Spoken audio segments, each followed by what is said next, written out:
हिमाचल प्रदेश के विश्वविख्यात शक्तिपीठ नैना देवी में विश्वकर्मा डे के उपलक्ष्य पर भारी संख्या में श्रद्धालु माता के दरबार पहुंचे।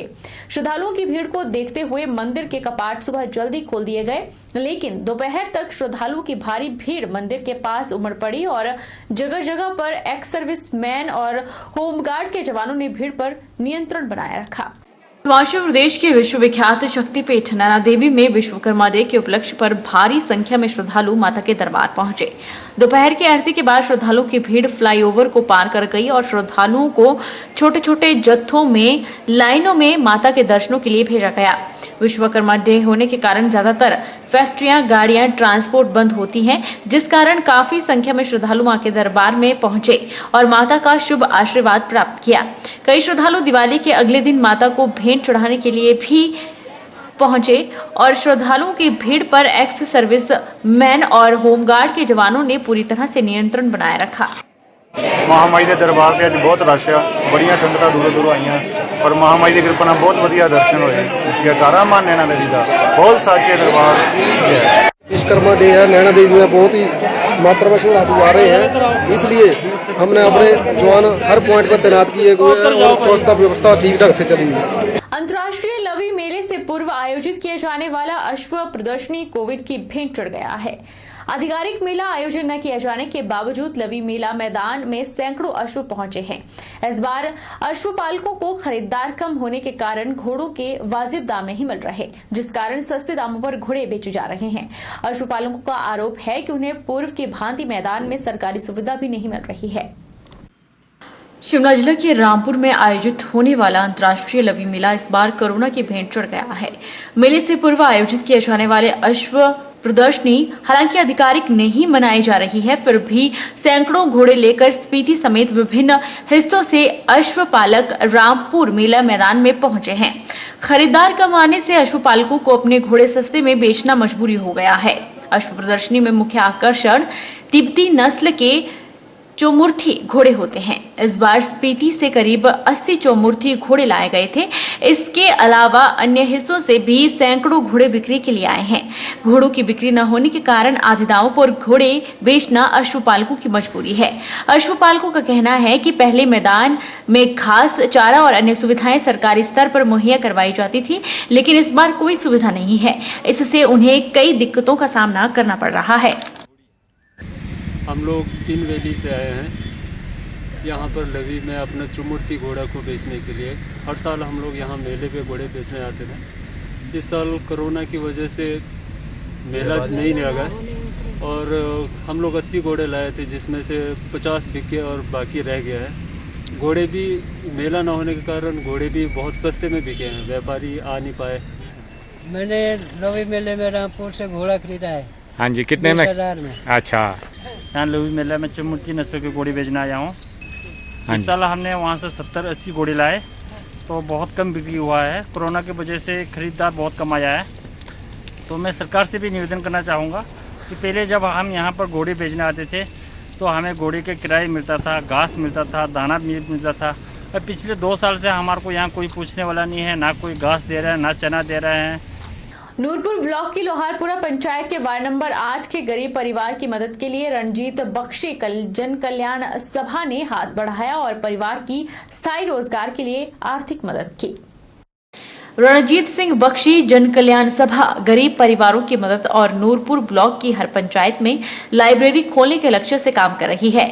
इस सभा ने कई गरीब परिवारों की मदद करने का जिम्मा उठाया है और मदद करते रहते हैं। यहाँ एक और जो काम करने में सरकार और पंचायत प्रतिनिधि चूक कर देते हैं, वहीं यह सभा मसीहा बनकर सामने आ रही है। जसपाल सिंह ने कहा कि उन्होंने बकरी पालन के लिए अप्लाई किया था, उसके लिए उन्हें 31,000 रुपया जमा करवाना था, लेकिन उनकी आर्थिक स्थिति ऐसी नहीं है कि वे आसानी से इस रुपये को जमा करवा सके। उन्होंने कहा कि इसके लिए उनकी मदद रणजीत बख्शी जन कल्याण सभा ने की है, जिसके लिए वे उनके आभारी हैं। अप्लाई किया हुआ था तो उनका अमाउंट था 31,000 रुपया। तो 31,000 रुपया था, तो मेरे पास इतने पैसे नहीं थे, तो इन्होंने मेरी मदद की हुई है।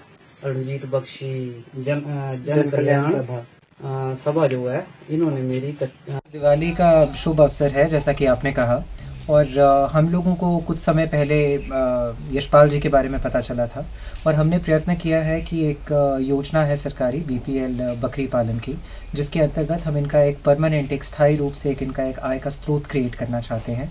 तो हमने उसके मामले में रंजीत बख्शी जन कल्याण सभा की ओर से इनकी थोड़ी बहुत मदद की है। सिरमौर जिले के गिरिपार क्षेत्र में हर त्योहार को मनाने का अलग ही अंदाज है। देश भर में दीपावली एक दिन मनाई जाती है, वहीं गिरिपार के कई गांव में दीपावली 4 से 5 दिनों तक मनाई जाती है। इस दौरान क्षेत्र में पारंपरिक मशाल जुलूस, नाच गाने और दावतों के दौर भी चलते हैं। गिरिपार क्षेत्र के लोगों ने संस्कृति और परंपराओं को संजो कर रखा है। यहाँ दीपावली मनाने का भी अलग अंदाज है। समूचे देश में एक दिन सेलिब्रेशन करके दीपावली मनाते हैं, लेकिन गिरिपार क्षेत्र में दिवाली की धूम 4 से 5 दिनों तक चलती है।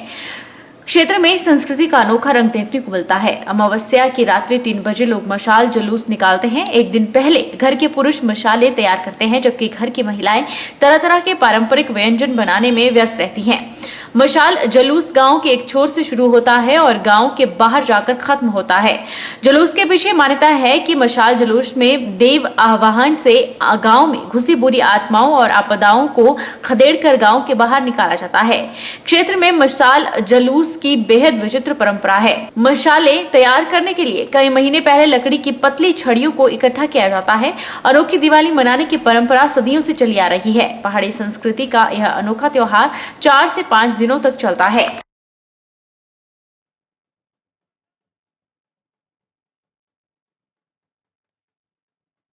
हमारे यहाँ दिवाली को बड़ी धूमधाम से मनाया जाता है।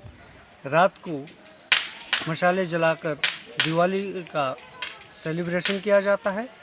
उसके बाद आज दिन में सभी महिलाएं और लड़कियां एकत्रित होकर हमारा जो लोकगीत भिउरी है उसका गायन किया जाएगा और शाम को सभी लोग रासे, हारून इत्यादि गाकर इस दिवाली का आनंद उठाते रहेंगे। हमारे गिरिपार क्षेत्र में नई दिवाली को बड़े धूमधाम से मनाया जाता है।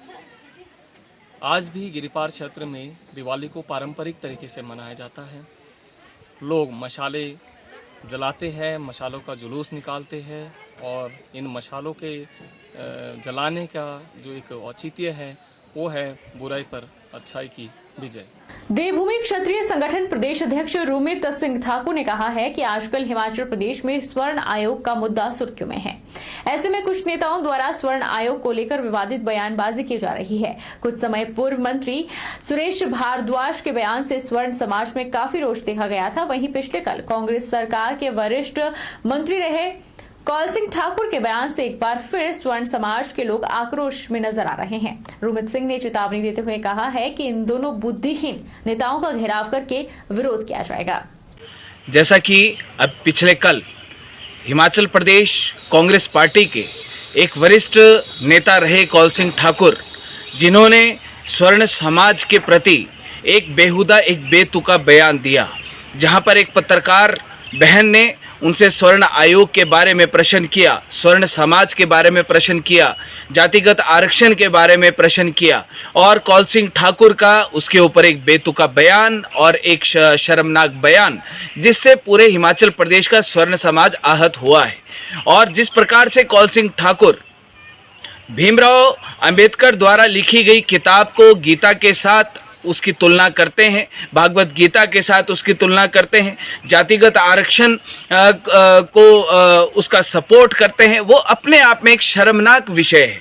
जहां पर कौल सिंह ठाकुर अपने नाम के साथ आगे ठाकुर लगाते हैं और स्वर्ण समाज की भावनाओं को आहत करते हैं। हमारा ये कहना और हमारा ये मानना है कि अगर इन बुजुर्ग हो चुके इन नेताओं को अगर कोई सही तरीके से बयान देना नहीं आता, अगर इनके दिमाग में इतनी बौखलाहट है, अगर हिमाचल प्रदेश में 4 सीटें कांग्रेस की जीत गई और 4 सीटें जीतने के पश्चात अगर कौल सिंह ठाकुर का ये मानना है कि ये स्वर्ण समाज की बदौलत नहीं, स्वर्ण समाज के ताकत की बदौलत नहीं, नोटा की बदौलत नहीं, ये कांग्रेस पार्टी की कार्यशैली की बदौलत 4 सीटें जीते हैं, तो कौल सिंह ठाकुर जी आपकी ये बहुत बड़ी गलतफहमी है। और कौल सिंह ठाकुर जी, आपको मैं स्पष्ट शब्दों में चेतावनी देते हुए ये बात कहना चाहता हूं कि जिस प्रकार से आपने स्वर्ण समाज की भावनाओं को आहत किया है, इस पूरे हिमाचल प्रदेश का स्वर्ण समाज अब आपको सड़कों पर निकलने से आपको डर लगेगा। इस हिमाचल प्रदेश में देवभूमि क्षत्रिय संगठन, देवभूमि स्वर्ण मोर्चा आपके हर जगह आपके मुर्दाबाद के नारे लगाएगा, गो बैक के नारे लगाएगा और आपको स्वर्ण समाज से माफी मांगनी पड़ेगी। एक जहां पर भारतीय जनता पार्टी के मंत्री पद पर आसीन सुरेश भारद्वाज के द्वारा भी अभी पिछले कुछ दिनों पहले एक शर्मनाक बयान दिया गया था, जिनको यही मालूम नहीं कि हिमाचल प्रदेश में स्वर्ण समाज कौन सा स्वर्ण समाज है। मुझे लगता है कि जिस प्रकार आप लोगों की उम्र का पड़ाव बढ़ता जा रहा है, उस प्रकार आप बुद्धिहीन नेता होते जा रहे हैं। और हमारा ये मानना है देवभूमि क्षत्रिय संगठन, देवभूमि स्वर्ण मोर्चा का, कि आप जैसे बौखलाए हुए नेताओं, आप जैसे बुद्धिहीन नेताओं की इस हिमाचल प्रदेश को कोई आवश्यकता नहीं है, हिमाचल प्रदेश की राजनीति को कोई आवश्यकता नहीं है। मेरा हाल बुलेटिन में इतना ही। आप देखते रहिए HP 24x7।